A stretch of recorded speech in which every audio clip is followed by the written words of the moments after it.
우리가 어제부터 보고 있는 신명기 28장의 말씀은 하나님의 말씀의 순종의 여부에 따른 복과 저주를 기록하고 있는 말씀입니다. 우리가 이렇게 복과 저주가 기록된 것은 당시 고대 근동의 조약 문서와 매우 비슷한 형식을 띠고 있는데요.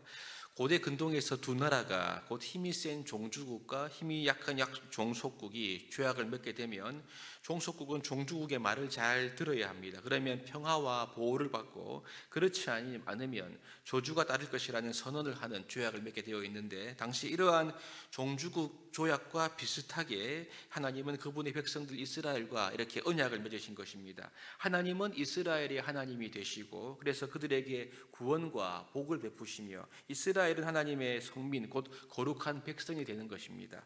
여기서 가장 중요한 점은 하나님과 이스라엘과의 관계에서 이스라엘 하나님의 율법의 말씀을 듣고 지킬 때 이 관계가 유지가 되고 하나님이 주시는 샬롬 곧 평강을 누릴 수가 있게 되는 것이죠. 그러나 하나님을 떠나 반대로 율법을 어기고 언약 관계를 깨뜨리게 되면 이스라엘은 복이 아닌 저주를 받는다, 이렇게 오늘 본문에서 말씀하고 있습니다. 이런 맥락에서 신명기 28장 전체는 하나님과 이스라엘의 언약 관계에서 이스라엘이 언약을 잘 지키면 복을 받고 그렇지 않으면 저주를 받는다, 이런 내용이 지금 우리에게 계속해서 말씀되고 있는 겁니다. 그런데 우리가 어제부터 보고 있는 이 28장 전체를 다 읽어보시면 복에 대한 내용보다도 이 저주에 대한 내용이 훨씬 더 많이 기록되어 있습니다. 분량으로 본다면 약 4배가량 길게 저주에 관한 내용이 기록되어 있습니다. 어제 읽은 본문 15절부터 19절의 말씀은 복의 선포와 똑같이 저주에 대한 말씀인데, 저주의 원리가 기록되어 있는 저주의 서론이라고 한다면 오늘 본문부터는 그 저주의 구체적인 내용을 매우 하나하나 상세하게 기록하고 있습니다. 먼저 보시면 20절부터 24절에 기록된 저주는 몸에 임하는 재앙과 더불어서 자연에 임하는 재앙을 다루고 있습니다.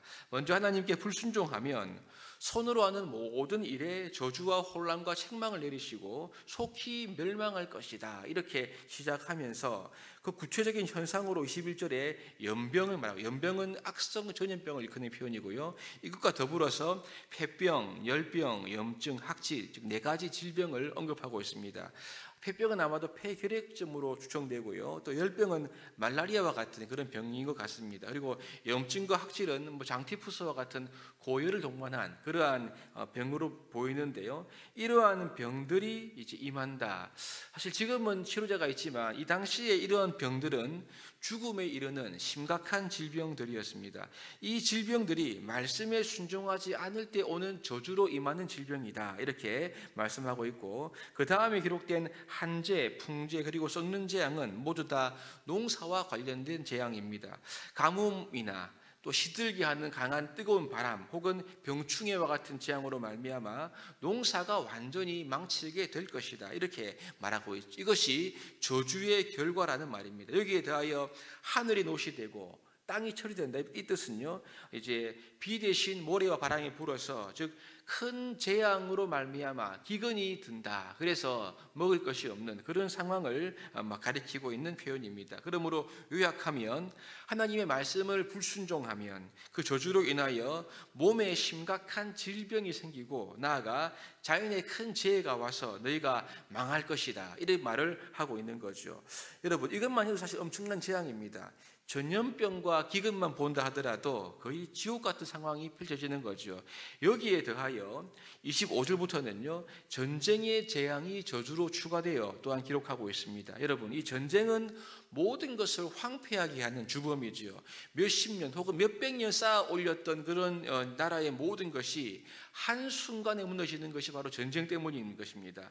25절부터 35절까지는 이 전쟁 때문에 생기는 정신적이고 육체적인 질병들에 대해서 언급하고 있는데요, 여기서 보는 질병들은 앞에 있는 것보다 훨씬 더 비참하고 흉측한 그런 질병들을 말하고 있습니다. 27절에 보시면 애굽의 종기와 치질과 괴혈병과 피부병이 생긴다고 말하고 있죠. 다 좀 흉한 그런 질병들이 아닙니까? 그런데 이것이 치유받지 못할 것이다, 이렇게 말하고 있습니다. 여기에 그치는 것이 아니라 전쟁의 아픔은 큰 트라우마를 남기지 않습니까? 우리가 사고를 당해도 트라우마가 생기는데요, 전쟁을 통해서 미친다, 눈이 먼다, 정신병이 생길 것이다, 이런 표현들을 하고 있는 겁니다. 전쟁의 패기 때문에 당연히 압제를 받을 수밖에 없게 되고, 압제를 당하니까 포도원, 가축, 토지 소산과 같은 재산들을 다 빼앗기게 되고요. 심지어 약혼자와 자녀까지 다 빼앗깁니다. 이런 것들을 눈으로 본다면 그 충격 때문에 여러분 미치게 될 것이다. 정신적으로 완전히 무너진다. 이런 것을 저주로 말씀하고 있는 거죠. 이 저주의 결과로 신체적으로 또 물리적으로 심지어 정신적으로 완전히 피폐해지게 될 것이다. 이것을 상세하게 알려주고 있습니다. 여러분, 그렇다면 하나님께서 왜 이렇게 저주를 길게 그리고 구체적으로 하나하나 말씀하시는 이유가 이렇게 무엇일까요? 지금 이스라엘 백성들은 가나안 정복을 앞두고 있습니다. 이 가나안 땅은 사회 전체가 바알 숭배로 물든 그런 땅입니다. 그러니 지금 이스라엘이 가지고 있는 여호와 신앙과는 완전히 다른 곳이 가나안 땅인 거죠. 그러므로 하나님은 이스라엘 백성들이 가나안 땅에 들어가게 되면 이런 죄의 문제, 죄의 유혹에 흔들릴 수밖에 없다는 사실을 잘 알고 계셨던 것입니다. 그래서 축복과 저주, 이 중에 특별히 저주에 대한 내용을 강조하시면서 이스라엘 백성들에게 경각심을 일깨워주고 있는 것이죠. 결단코 바알 문화에 휩쓸리지 말아야 한다.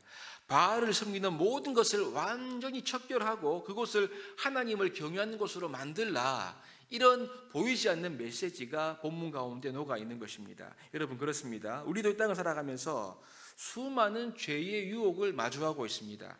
한 번, 두 번 죄를 지어도 괜찮아. 딱 한 번만 눈 감고 넘어가지 뭐. 여러분, 이렇게 생각하면서 하나님의 말씀을 어기고 죄와 타협하고자 하는 유혹이 우리의 생각과 마음에 스멀스멀 올라올 수가 있는 거죠. 이렇게 우리를 넘어뜨리려고 하는 이 죄의 유혹 앞에서 우리가 하나님의 말씀을 어기고 딱 한 번만 죄와 타협하면 여러분, 그 순간에는 좋고 달콤하고 이긴 것처럼 보이지만 그것은 결국 우리에게 올무가 되어버리는 거죠. 그리고 큰 저주의 결과로 이어질 수밖에 없음을 기억하면서 경각심을 가져야 한다는 말씀인 것입니다. 그러니 여러분, 우리가 오늘 이 죄의 유혹 앞에서 이런 저주의 말씀을 묵상하면서 우리는 이 죄에 대해서, 죄의 유혹에 대해서 정신을 차리며 깨어 서 있어야 된다. 이 말씀을 우리가 깨달을 수가 있는 것입니다. 이 말은 한마디로 이스라엘 백성들에게 장차 펼쳐질 가나안 땅의 바알 문화가 결코 만만한 것이 아님을 우리에게 일깨워주고 있는 대목으로 보입니다. 여러분, 우리도 마찬가지 아닙니까? 이 세상은 결코 만만한 곳이 아닙니다. 성도가 사는 세상은 우리가 안심하고 그냥 육신을 따라서 편하게 대충 살면 하나님의 뜻을 이룰 수 있는 그런 장소가 세상이 아니라는 말이죠. 철저히 하나님을 의지하고 성령의 충만함을 사모하고 육신을 쳐 복종해야지만 하나님 말씀에 순종할 수 있고 거기에 따른 하나님의 은혜와 복을 누릴 수 있는 곳이 이 세상이라는 말씀인 것입니다.